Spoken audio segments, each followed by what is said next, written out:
L'onirologue, celui qui interprète les rêves. L'interprète des rêves, qu'on appelle aussi un onirologue, vous aide à comprendre les rêves, ces messages de l'inconscient. Alors aujourd'hui, je vais vous raconter en quoi consiste mon travail en tant qu'interprète des rêves. L'interprète des rêves, on l'appelle aussi un onirologue, du grec oniros qui signifie le rêve, et logi, donc logos, qui signifie l'étude. Littéralement, un onirologue est un spécialiste de l'étude des rêves.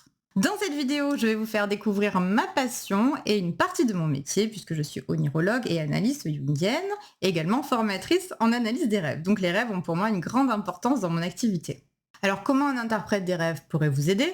Nous répondrons à ces questions que vous vous posez dans cette vidéo. Mais d'abord, je vous invite à nous rejoindre sur le groupe Facebook qui s'appelle Les Rêveurs. Sur le groupe, vous allez pouvoir partager vos anecdotes oniriques et échanger avec nous. C'est un groupe destiné au travail du rêve et de la psychologie analytique de Carl Gustav Jung. Pour nous rejoindre, vous pouvez simplement cliquer sur le lien dans la description. Donc l'onirologue, c'est un traducteur du langage onirique. Un rêve, qu'est-ce que c'est ? Un rêve, c'est un message que vous envoie votre inconscient en vue de vous faire prendre conscience précisément de quelque chose. Pendant le sommeil, la pensée ne s'exprime pas de la même manière quand on dort qu'à travers l'état de veille, c'est-à-dire quand on est réveillé. La pensée continue de s'activer, on n'arrête pas de penser quand on dort, mais ça s'exprime de manière différente. Et en particulier pendant les phases d'apparition du sommeil onirique, donc ces fameuses phases de sommeil paradoxal, le fonctionnement cérébral devient quand même assez différent, n'est pas du tout le même. Ainsi, la façon dont la pensée va s'exprimer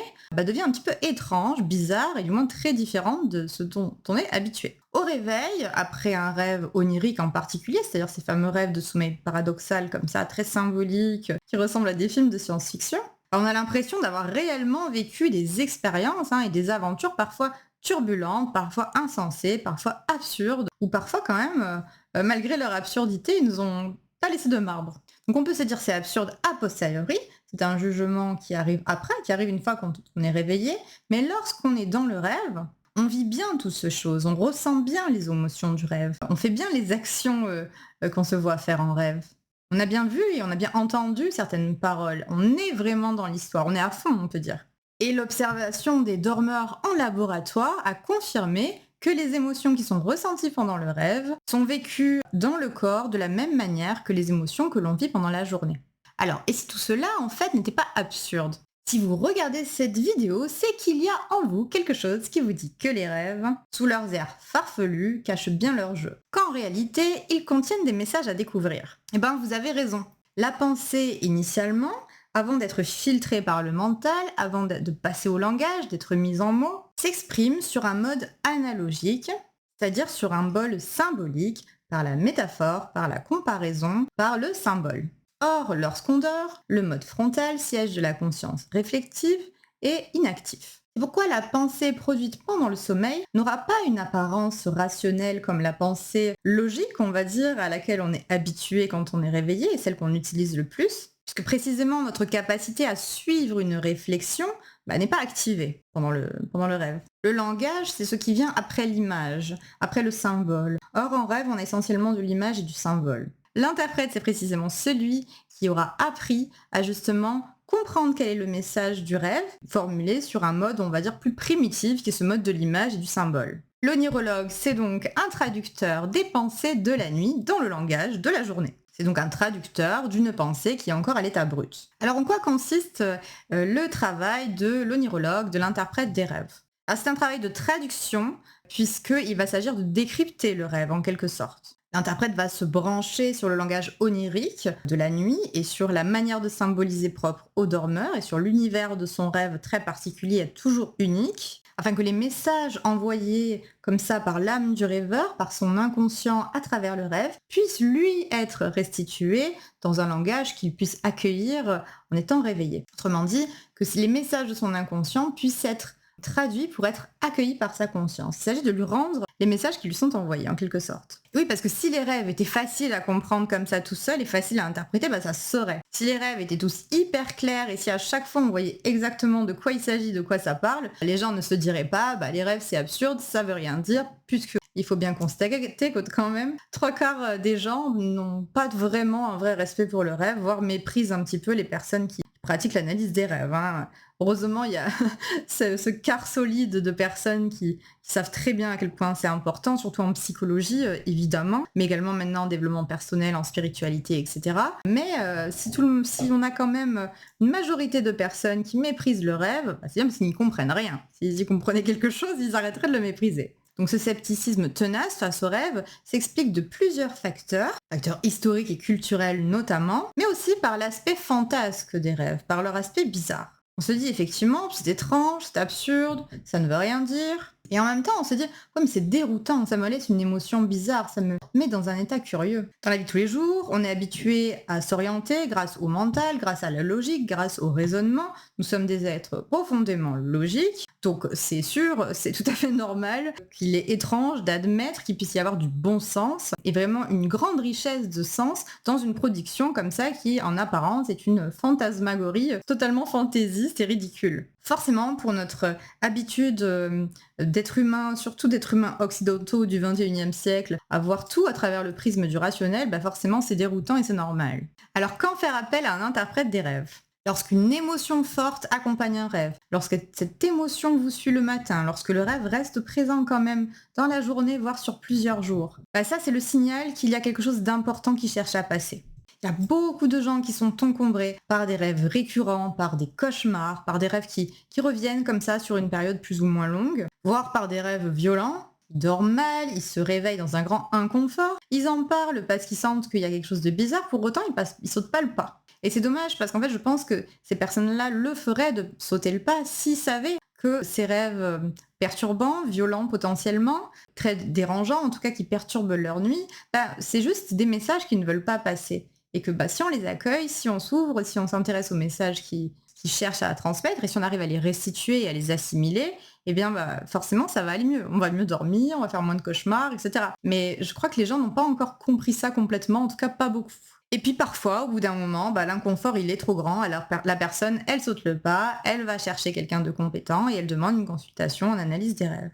C'est donc souvent des rêves assez forts émotionnellement qui poussent quelqu'un à sauter le pas. Donc le travail de l'interprète, c'est tout simplement de rendre à la personne l'accès au message que son inconscient cherche à lui faire passer. Alors l'inconscient ne s'exprime pas qu'en rêve, l'inconscient va s'exprimer de plein de manières, je ne vais pas faire maintenant un cours sur l'inconscient, mais ça peut être de manière somatique, dans le corps, ça peut être à travers des pensées, à travers des lapsus, à travers des actes manqués, à travers des oublis, ça peut être à travers des idées fixes, ça peut être aussi de l'extérieur, hein, à travers des situations qu'on vit, des rencontres qu'on fait, des blocages, des opportunités. L'inconscient s'exprime de plein de manières. Or, la vie quotidienne et le mental et des tas de choses, nos systèmes de pensée, nos croyances, nos habitudes, etc., nous empêchent en règle générale de prêter attention à notre inconscient. Sauf que l'inconscient, c'est une très grande part de soi. Par définition, l'inconscient est tout ce dont nous n'avons pas conscience, mais c'est également ce qui précède la conscience. C'est-à-dire, c'est de l'inconscient qu'émerge le sens, qu'émergent les prises de conscience, qu'émerge le regard qu'on porte sur les choses. Tout part de l'inconscient, à l'image de cet iceberg de Freud. Hein. Donc quelqu'un qui s'ouvre au message de ses rêves, c'est quelqu'un qui accueille aussi le point de vue de l'inconscient dans sa vie et qui petit à petit aura plus de facilité par cette démarche introspective et cette démarche d'humilité également, aura plus de facilité à comprendre aussi les moments dans sa vie où son inconscient intervient. Et donc, dans ce travail sur le rêve, s'il poursuit le travail sur le rêve de manière régulière, ou s'il poursuit en analyse, ben, il va s'habituer petit à petit à mieux se connaître lui-même et à mieux découvrir la vision des choses qu'il porte sur le monde et à la modifier sensiblement et donc à changer son attitude. Et puis par la compréhension de ses rêves, ben, il va découvrir un truc incroyable, il va découvrir quelque chose en lui, c'est beaucoup plus de choses qu'il ne pense, et donc il va se reconnecter à son intuition. L'interprète des rêves, l'onirologue, c'est donc un intermédiaire. L'onirologue n'est pas un voyant, ça c'est important. Si vous souhaitez consulter un onirologue dans l'espoir qu'il va vous faire des prédictions sur votre avenir, vous devez revoir votre intention. Un onirologue ne fait pas dans la voyance. En effet, l'onirologue est un spécialiste de l'onirologie, c'est-à-dire de l'étude et de l'analyse des rêves, et non pas de l'oniromancie désignant la divination par le rêve. L'onirologue n'est pas là pour dire ce qu'il va vous arriver, ce n'est pas le but. En revanche, il va vous aider à voir comment votre âme vit une situation que vous rencontrez, une situation à laquelle la vie vous confronte. Et donc, en comprenant bien de manière globale la situation et les tenants et les aboutissants, et en réfléchissant à plein d'aspects de ces situations, forcément, va se dégager une direction à emprunter, une direction à ne pas emprunter des fois aussi. Mais ça va découler du travail. Donc ensuite, à vous de jouer, vous avez les cartes entre vos mains. Donc oui, dans un certain sens, l'interprétation des rêves permet de mieux se diriger, d'anticiper ce qui arrive, de pouvoir s'y préparer, puisque ce qui arrive est déjà dans le présent, c'est-à-dire il y a déjà les graines dans le présent. Dans le présent, il y a les conditions de ce qui va arriver. Et donc c'est l'occasion aussi de pouvoir corriger sa trajectoire en revoyant sa manière de percevoir les choses, et donc son attitude, donc sa manière de se comporter, et donc ses actions. Un rêve est un petit peu comme un récit de littérature avec une situation initiale, donc c'est-à-dire votre situation actuelle racontée sur un mode analogique, des péripéties, ces fameuses péripéties qui racontent à la fois le monde extérieur et le monde intérieur, ou bien les deux en même temps, ou bien l'un et l'autre, les péripéties du héros que vous êtes dans le monde extérieur, mais également avec les différentes tendances de vous-même, et puis un récit qui forcément va raconter une tentative de dénouement. Ainsi, l'interprétation d'un rêve va vous permettre de voir si la direction que vous empruntez en ce moment, par vos choix, par vos pensées, par vos actions, par vos croyances, par vos désirs, etc. Est-ce que c'est la bonne direction ou est-ce que ce n'est pas la bonne direction? Donc l'interprète des rêves, lui, il rend compte du point de vue de l'inconscient.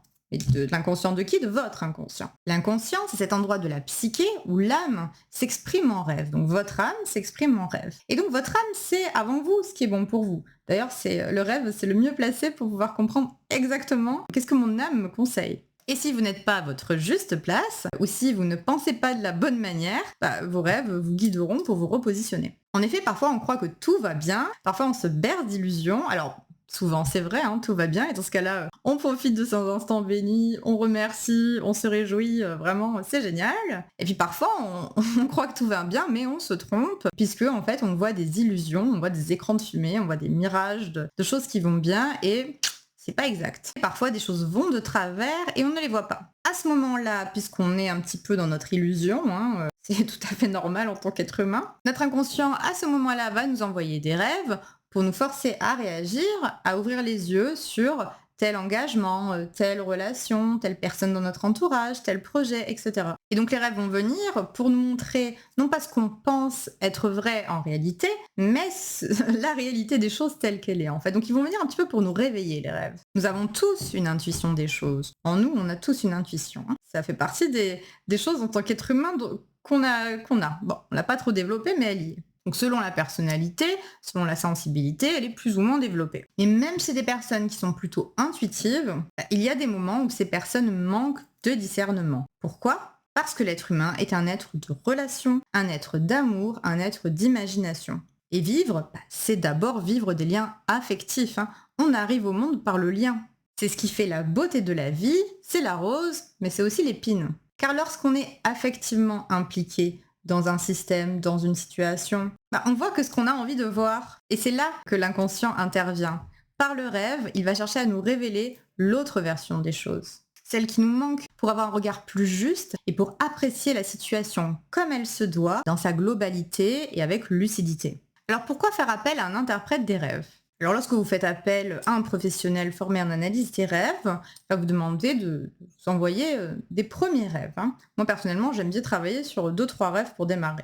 Donc l'interprète va analyser vos rêves, comme ça, va les examiner un petit peu sous tous leurs aspects. Les rêves confiés lors de la première séance sont souvent des rêves assez forts, étant donné que ce sont ceux qui ont poussé la personne à demander comme ça une consultation. Aussi, bien souvent, la problématique qui va se dessiner lors de l'analyse, c'est une problématique sensible, mais une problématique importante pour la personne à ce moment-là, et dont l'âme, quelque part, demande la résolution. Le but d'un rêve, même quand c'est un rêve désagréable, c'est toujours d'apporter un message au rêveur, mais un message qui lui est utile. L'inconscient cherche à donner à l'individu l'éclairage de l'inconscient, de l'intuition, de plein de choses sur sa situation. L'éclairage d'une autre partie de lui-même. Les premiers rêves confiés révèlent souvent donc une problématique qui est un petit peu prégnante, qui est un petit peu la problématique du moment, et qui contient une recherche de solution. L'interprète des rêves, dans un premier temps, va donc aider le rêveur à prendre conscience de ce qui l'anime et à découvrir en lui les ressources qu'il a pour avancer. Et puis ensuite, il peut y avoir des rêves suivants. En effet, après une première consultation, ça bouge. Dans les jours qui suivent, le rêveur va probablement avoir des prises de conscience progressives.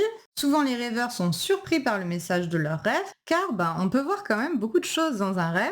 Parfois, le rêveur ne s'attendait pas à découvrir tel message dans le rêve confié. L'analyse va l'amener à reconnaître une problématique qui est bien la sienne, mais qu'il n'avait peut-être jamais encore identifiée, ou du moins qu'il ne pensait pas être présente dans sa psyché en ce moment, et qu'il ne pensait pas être importante à ce moment-là de sa vie. Puisque un rêve va toujours nous donner un supplément d'information et jamais nous dire ce qu'on sait déjà. Et parfois également, il y a des rêves qui en apparence sont complexes et obscurs, etc. et qui en fait sont assez simples et qui ne font pas une grande révolution. À côté de ça, on a des rêves qui peuvent être assez doux et qui en réalité ont un message beaucoup plus fort. Donc voilà, faut pas se laisser trop avoir par l'apparence du rêve.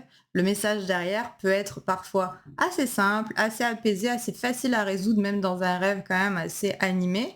Et dans d'autres rêves beaucoup plus feutrés, il peut y avoir quand même quelque chose d'un peu plus fondamental. Donc l'apparence du rêve, faut jamais trop s'y fier, je pense. Ainsi, s'il y a des rêves par la suite, ou si ça bouge, s'il y a plein de questionnements qui arrivent, ou si l'analyse de ces premiers rêves l'a mis dans un état comme ça intéressant, il a permis d'ouvrir son regard un petit peu sur les choses de manière différente, et s'il en a l'élan, le rêveur peut recontacter le thérapeute, donc l'onirologue, ou le psy formé à l'analyse des rêves, ou l'analyste, pour définir avec lui un travail analytique sur plusieurs séances. Et donc ça peut être un travail en analyse, ça peut être un travail de suivi sur le carnet de rêve, ça peut être un travail thérapeutique. En tout cas, ce que j'ai observé, et je suis pas la seule à l'avoir observé, je crois que c'était Marie-Louise Van France qui l'avait dit dans un de ses livres également, les premiers rêves donnent souvent l'impulsion à l'analyse et permettent de discerner un petit peu l'objectif. Donc moi, pour les personnes qui continuent avec moi après en analyse, j'aime bien poser un objectif. Poser un objectif, en fait, c'est important, parce que ça permet de donner une impulsion, que ce soit en analyse jungienne en l'occurrence, ou en suivi du carnet de rêve. Voilà, ça c'est mon point de vue, j'aime bien avoir un objectif. L'objectif, ça veut pas dire que c'est là qu'on va aller automatiquement, ça veut dire que ça donne une impulsion, ça donne un mouvement, en fait, tout simplement. Donc si vous souhaitez travailler sur vos rêves ou envisager une analyse jungienne avec moi, vous serez invité à écrire vos rêves dans un carnet de rêves. Donc achetez-vous un carnet de rêves joli ou bien vous le customisez. Les rêves que vous aurez reçus entre 2 séances mériteront toute notre attention. Et bien sûr, afin de comprendre les enjeux de votre situation, je vais beaucoup vous écouter, vous allez beaucoup parler. Je vous guiderai avec douceur et bienveillance, mais on est vraiment dans l'échange. Mon accompagnement est donc basé sur cette idée d'échange. Je ne suis pas une analyste mutique. Je suis dans une posture d'écoute active, donc j'interviens, je questionne lorsqu'il le faut, j'accueille les rêves, les souvenirs, les émotions, les projets, tout ce qui se passe dans le corps également, c'est très important. En fait, tout ce qui vous rend vivant et qui fait votre personnalité. Si vous souhaitez en savoir plus sur ma manière de travailler, je vous invite à aller faire un tour sur mon site internet, dont vous trouverez le lien sous la vidéo. Sinon, ça s'écrit interprétationrêve.fr. Et si vous aussi vous vous passionnez pour les rêves, je vous propose d'accéder maintenant à un cours gratuit pour apprendre à interpréter les rêves sans dictionnaire des rêves et en allant à l'essentiel. Pour accéder à ce cours gratuit, cliquez sur le lien dans la description en dessous de cette vidéo. N'oubliez pas de vous abonner à la chaîne. Merci et à bientôt.